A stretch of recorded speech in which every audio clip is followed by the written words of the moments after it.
আজ তৈরি করলাম ডাবের পুডিং। বাহ, বেশ সুন্দর হয়েছে। এই দেখো, অনেক সুন্দর। চলো এবার চলে যাই মূল রেসিপিতে। আসসালামু আলাইকুম। এই ডাবের পুডিং তৈরি করব, তার জন্য আমি এই ডাবটা নিয়েছি। এই যে প্রায় 1 মগ, অনেক বড় একটা মগ নিয়েছি।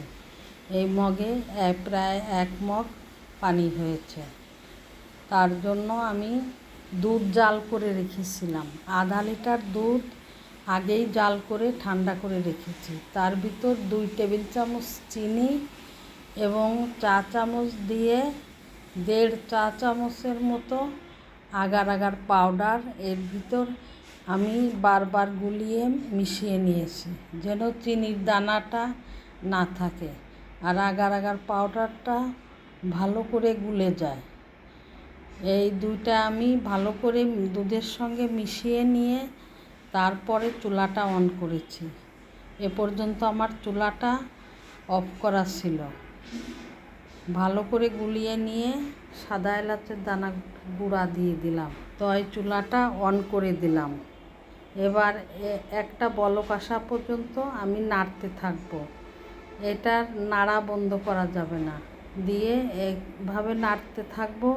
নাড়া কামাই দিলে প্যানের তলে লেগে যেতে পারে। আমার দুধটা একেবারে ফুটে গেছে। আমি এখন একটা পাত্রে ঢেলে নিলাম। এই পাত্রের ভিতরেই আমি পুডিংটা সেট করব, এজন্য এখানে ঢেলে নিলাম। এবার আমি ঠান্ডা হয়ে গেছে, প্রায় 1 ঘন্টা যাবৎ ঢেলে রেখেছিলাম। ঠান্ডা করে এখন পাতলা পাতলা করে আমি পিস পিস করে এটা কেটে নিব। সুন্দর যেন নারিকেলের টুকরার মতো দেখা যায়, এরকম পাতলা করে একটু লম্বাটে লম্বাটে করে আমি এই দুধের পুডিংটুকু কেটে নিব। বেশ সুন্দর শক্ত হয়ে জমে গেছে, খুব সুন্দর হয়েছে এটা।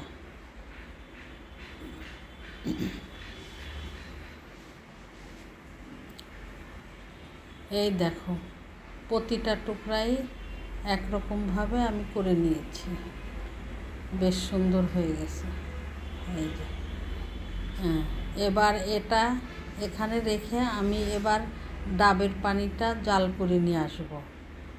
প্যানে দিয়ে দিলাম এই সেই মগ ভর্তি ডাবের পানি, আর এখানেও দিয়ে দিব 2 টেবিল চামচ চিনি আর চা চামচের 1.5 চামচ আগার আগার পাউডার। এই দুইটা আমি এই পানির সঙ্গে গুলে মিশিয়ে নিব। চিনিটা যখন দেখব বেশ গলে গেছে, মিশে গেছে পানির সঙ্গে, তখন আমি চুলাটা অন করে দিলাম। অন করে দিয়ে জাল আসা বলক আসা পর্যন্ত নাড়তে থাকবো। নাড়া বাদ দিলে এটা প্যানের নিচে লেগে যেতে পারে, এজন্য নাড়া বাদ দেওয়া যাবে না। এটা জাল হয়ে গেছে। আমি এবার এই নারকেলের টুকরা দেখতের মতো দেখা যাচ্ছে এমন, এর মধ্যে দুধের এই টুকরাগুলোর ভিতরে আমি ডাবের পানিটাও দিয়ে দিলাম। এটা আমি ঠান্ডা করার জন্য রেখে দিয়েছিলাম প্রায় 2 ঘন্টা। এখন সাইড একটু ছুরি দিয়ে ছাড়িয়ে আমি এটা ঢেলে নিব। খুব সুন্দরভাবে ঠান্ডা হয়ে এটা এই পাত্রে সেট হয়ে গেছে। খুব সুন্দর হয়েছে, বেশ শক্ত হয়েছে আর সুন্দরভাবে সেট হয়ে গেছে। মনে হচ্ছে পানির ভিতরে নারকেলের টুকরাগুলি ডুবে ডুবে আছে। এই যে রেডি আমার ডাবের পুডিং। এবার দেখি টুকরা করে টুকরাগুলো কেমন দেখা যায়।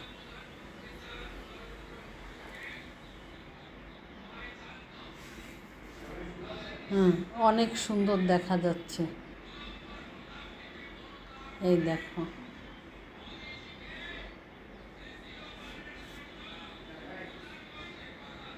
এই দেখো আমার পুডিংয়ের টুকরাগুলো অনেক সুন্দর লাগছে, বেশ সুন্দর হয়েছে।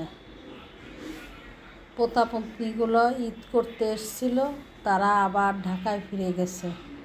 বাড়িটা বড্ড ফাঁকা ফাঁকা লাগছে, একটুও ভালো লাগছে না ওদের জন্য।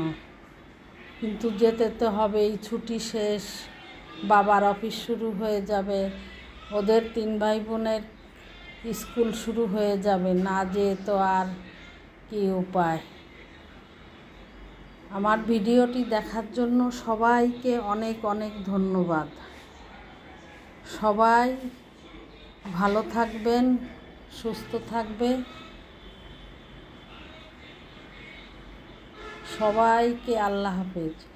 আমার ভিডিওটি একটা করে লাইক ও শেয়ার দিয়ে যেও।